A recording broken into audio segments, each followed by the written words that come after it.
بہت خوب، بہت خوب۔ میں نے جیکٹ کی جیب سے ہاتھ نکال کر تالی بجائی۔ شب بصری کا اچھا انتظام کر رکھا ہے تم نے۔ اتنے میں کہیں نزدیک سے ہی کوئی دروازہ کھٹ کھٹ بجنے لگا، ساتھ ہی کوئی گھٹی گھٹی آواز میں پکار رہا تھا۔ یہ آوازیں سن کر کاربین کے چہرے پر مزید پھٹکار برس گئی۔ چند لمحوں کے لیے تو مجھے لگا کہ وہ 5 روز پہلے کا سبق فراموش کر کے ایک دم مجھ پر چڑھائی کر دے گا، اپنی اکلوتی ٹانگ پر اچھلے گا اور بلائے ناگہانی کی طرح جھپٹ پڑے گا، لیکن پھر اس نے خود پر قابو پایا اور بے بسی کا گھونٹ بھر کر رہ گیا۔ میں نے کہا، استاد، لگتا ہے تمہارے میزبان تم سے کچھ زیادہ ہی خوش ہیں، آؤ ذرا ہم بھی ان کی خوشی میں شریک ہوں۔ وہ مصالحانہ انداز میں بولا، باؤ یار، تم ہمیں شرمندہ کر رہے ہو، کوئی ڈکیتی نہیں کی ہے ہم نے یہاں، بس ذرا تفریح کرنے کے لیے آئے تھے۔ عطا محمد کے مکان میں بجلی ہے۔ میں نے کہا، چلو ٹیلی ویژن چل جائے گا، 2-3 فلمیں دیکھ کر ان منڈوں کا رانجھا راضی ہو جائے گا۔ میں تو موویوں کے پیسے بھی دے رہا تھا عطا محمد کو، لیکن وہ خواہ بھڑک گیا، کہنے لگا میں یہ سب کچھ یہاں نہیں کرنے دوں گا۔ مجبوراً اسے پچھلے کمرے میں بند کرنا پڑا۔ بالکل ٹھیک کیا ہے تم نے، ایسے بے لحاظ شخص کی یہی سزا ہونی چاہیے۔ تم نے تھوڑی سی تفریح ہی تو کرنی تھی نا، شراب پینی تھی یا بلو پرنٹ دیکھنا تھا، بہت ہوتا تو آپس میں مار کٹائی کر لینا تھی یا دھوتیاں اتار کر بھنگڑا ڈال دینا۔ اس کے بھلا عطا محمد کو کیا تکلیف تھی؟ وہ بیوی بچوں کو لے کر پڑا رہتا آرام سے ایک کمرے میں، صبح سویرے تمہیں حلوے پراٹھے کا ناشتہ کراتا اور رخصت کر دیتا۔ کاربین نے بے بسی کی نظروں سے میری طرف دیکھا، کوئی شے اسے مجھ پر ٹوٹ پڑنے سے روکے ہوئے تھی۔ عین ممکن تھا کہ وہ مجھے تنہا نہ سمجھ رہا ہو، اس کے ذہن میں یہ بات آ سکتی تھی کہ میرے ساتھی میرے ارد گرد موجود ہیں۔ میری خود اعتمادی نے اسے پوری طرح مروب کر دیا تھا۔ وہ یہ سمجھنے پر مجبور ہو گیا تھا کہ میں اس روز کی طرح آج بھی یہ بازی پلٹ سکتا ہوں۔ میں نے کاربین کو ساتھ لیا اور اس دروازے پر پہنچا جو اندر سے دھڑ دھڑ بج رہا تھا۔ یہ کوئی اسٹور قسم کا کمرہ تھا۔ میں نے ہاتھ بڑھا کر کنڈی گرا دی۔ اندر 14، 12 اور 10 سال کی عمر کے 3 لڑکے تھے۔ ان کا باپ ایک سفید ریش شخص تھا جس کی پگڑی گلے میں پڑی ہوئی تھی اور گریبان پھٹا ہوا تھا۔ اس نے سب سے چھوٹے لڑکے کو پہلو سے لگا رکھا تھا اور پگڑی کا ایک پلو اس کی پیشانی پر دبا رکھا تھا۔ لڑکے کے رونے دھونے سے پتہ چلتا تھا کہ اس کی پیشانی پر زخم آیا ہے۔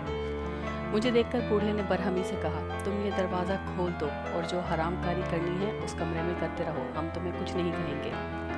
وہ غلطی سے مجھے بھی کاربین کا ساتھی سمجھ رہا تھا۔ اس کی آوازیں سن کر کہیں آس پاس سے ایک ادھیڑ عمر عورت بھی آ گئی۔ اس کے ہاتھ گیلے آٹے میں لتھڑے ہوئے تھے، جس سے پتہ چلتا تھا کہ وہ باورچی خانے سے آئی ہے۔ وہ بھی دوپٹہ منہ میں دے کر رو رہی تھی۔ عورت کو دیکھ کر زخمی لڑکا اور زور زور سے رونے لگا۔ عورت نے میرا پتر کہہ کر اسے گلے لگایا اور سر چومنے لگی۔ کاربین اینڈ کمپنی دم بخود کھڑی تھی۔ میں نے بوڑھے عطا محمد سے کہا، میاں جی، آپ گھبرائیں مت، میں پولیس کا آدمی ہوں اور کوئی زیادتی نہیں ہونے دوں گا آپ سے۔